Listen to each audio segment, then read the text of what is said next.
பார்த்தீங்கன்னா ஒரு ஜாதகத்தை பார்த்தோன்னே இவங்க வாழ்க்கையில முன்னேறுவாங்களா முன்னேற மாட்டாங்களா பார்த்தோன்னு சொல்லிடலாம். லக்ன புள்ளி நின்ற நட்சத்திரம், ஜென்ம நட்சத்திரம், லக்ன புள்ளி நின்ற நட்சத்திரம், ஜென்ம நட்சத்திரம், இந்த ரெண்டும் மேல்நோக்கு நட்சத்திரத்தில் இருந்தால், சாரி 3, லக்ன புள்ளி, லக்னாதிபதி, ஜென்ம நட்சத்திரம், இந்த 3 நட்சத்திரமும் மேல்நோக்கு நட்சத்திரத்தில் இருந்தா குடிசையில் பிறந்தவனும் கோபுரம் அளவுக்கு உயர்வான். இதுக்கு ஆதாரம்னா இப்ப செஸ்ல ஜெயிச்சார்ல பிரஞானந்தான் ஒரு பையன், அவர் பிறந்தது குடிசையில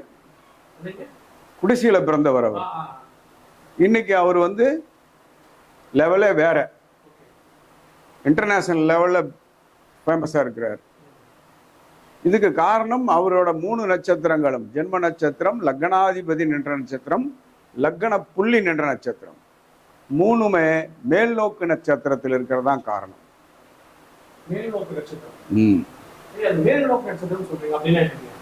அதாவதுங்க நம்ம 27 நட்சத்திரத்திலையும் மேல்நோக்கு நட்சத்திரங்கள்னு சிலது இருக்கு, கீழ்நோக்கு நட்சத்திரம் சிலது இருக்கு, சமநோக்கு நட்சத்திரம்னு சிலது இருக்கு. அதுபடி நம்ம அதை பார்க்கணும்.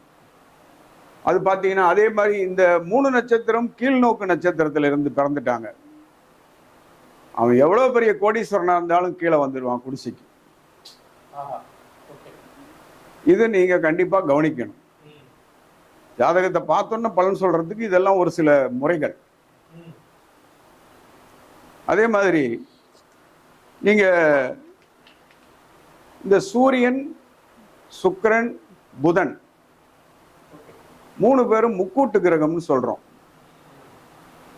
ஆனா சுக்கிரன் 48 டிகிரி விலகி போவார்.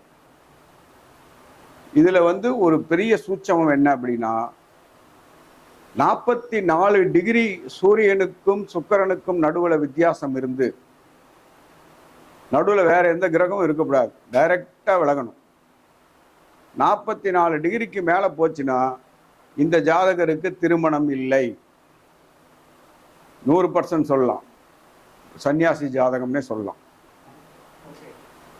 அதே மாதிரி பார்த்துட்டு நேயர்கள் உங்களுடைய ஜாதகம் எடுத்து வச்சுக்கோங்க, எத்தனை பேருக்கு இதுல சந்தேகம் இருக்குன்னு பார்த்துட்டு இதே நம்பருக்கு நீங்க கான்டாக்ட் பண்ணுங்க.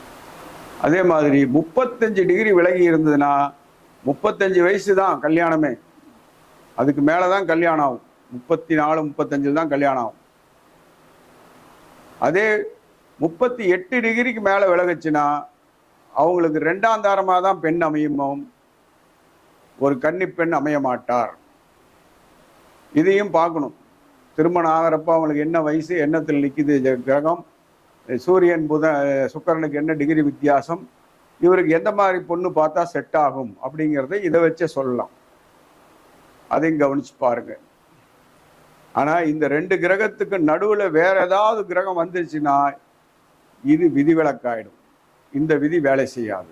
அதையும் பார்த்துக்கோங்க, டைரக்டா விலகணும். நம்ம ஜாதகத்துல 2ம் வித்தியாசமா இருக்குன்னு நடுவில் வேற ஒரு கிரகம் உட்கார்ந்துருச்சு அப்படின்னா இந்த விதி வேலை செய்யாது. இது திருமண விதியில பாருங்க. அடுத்து பார்த்தீங்கன்னா நம்ம என்ன பண்ணலாம்,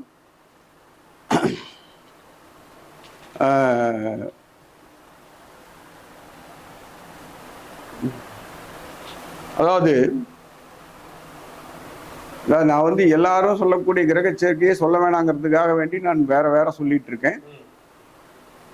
இப்போ நீங்க ஒரு ஜாதகத்தை எடுத்த உடனே ஆயுள் பாகம் பார்க்குறீங்க,